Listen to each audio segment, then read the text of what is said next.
ایک دفعہ کا ذکر ہے کہ ایک بادشاہ تھا جو کہ ایک رعایا پہ حکمرانی کیا کرتا تھا۔ اس بادشاہ کی ایک بیگم تھی جو کہ اپنے کالے گھنے بالوں اور سنہری آنکھوں کی وجہ سے خوبصورت ترین خاتون تصور کی جاتی تھی، مگر وہ خوبصورت ہونے کے ساتھ ساتھ بہت دانشور اور عقل مند بھی تھی۔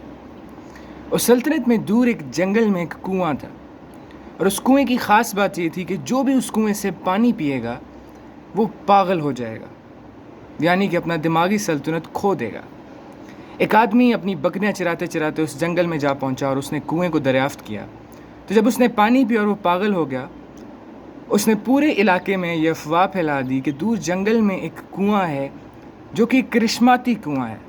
اور جو بھی وہاں سے پانی پیتا ہے ایک کرشمہ ہوتا ہے۔ کرتے کرتے یہ افواہ کرونا وائرس کی طرح پورے علاقے میں پھیل گئی، اور نوبت یہاں تک آ پہنچی کہ ہر آدمی نے اس سلطنت کے اس کنویں سے پانی پی لیا اور پاگل ہو گیا، سوائے دو لوگوں کے جو کہ بادشاہ اور اس کی بیگم تھے۔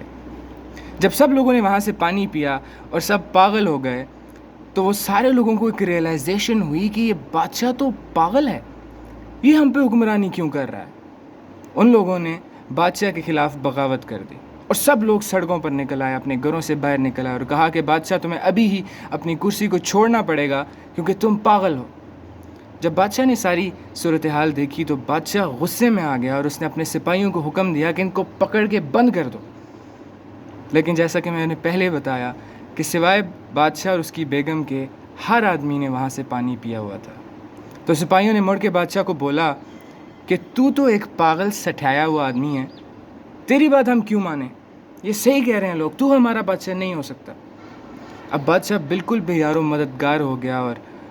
اس کے پاس کوئی آپشن نہیں بچا، تو وہ اپنی بیگم کے پاس گیا اور اس نے کہا کہ مجھے بتاؤ میں کیا کروں۔ اس کی بیگم نے سوچ بچار کیا اور کہا کہ بادشاہ ہمارے پاس صرف ایک آپشن ہے۔ بادشاہ نے پوچھا کیا ہے وہ آپشن؟ اس نے کہا کہ میں اور تم بھی جا کے اس کنویں سے پانی پی لیں اور پاگل ہو جائیں، یہی ایک آخری حل ہے کہ یہ لوگ ہمیں ایکسیپٹ کریں گے اور اپنے جیسا سمجھیں گے۔ چنانچہ بادشاہ اور اس کی بیگم نے جا کے اس کنویں سے پانی پیا،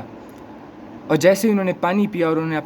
اپنا دماغی سلطنت کھو دیا تو لوگوں نے کہا کہ اب یہ ہم پہ حکمرانی کرنے کے قابل ہیں، اب یہ ہم جیسے ہیں، اب یہ پاگل نہیں ہیں۔ سو لیڈیز اینڈ جینٹلمین، اس اسٹوری سے ہمیں کیا سبق ملتا ہے وہ یہ ہے کہ a lot of times in our life جب ہم کچھ آؤٹ آف دا باکس کرنے لگتے ہیں، جب ہم اپنی زندگی کو ایک مقصد کے تحت جینا شروع کرتے ہیں، تو بہت سارے لوگ ہوتے ہیں جنہوں نے اس کنویں سے پانی پیا ہوتا ہے اور ایک ایوریج لائف گزار رہے ہوتے ہیں، اور جب ہم ان سے کچھ ڈفرینٹ کرتے ہیں تو وہ ہم پہ انگلی اٹھا کے کہتے ہیں کہ تم پاگل ہو۔ تو میری آپ سے یہی ایک گزارش ہے کہ آپ کے پاس آپشن ہے، اس بادشاہ کے پاس آپشن نہیں تھی۔ آپ کے پاس یہ آپشن ہے کہ آپ اس کنویں سے پانی نہ پئیں، بلکہ اسی لائن پہ اپنی زندگی گزارتے رہیں جس لائن پہ آپ نے سوچا ہے، جس لائن پہ آپ کا پیشن ہے۔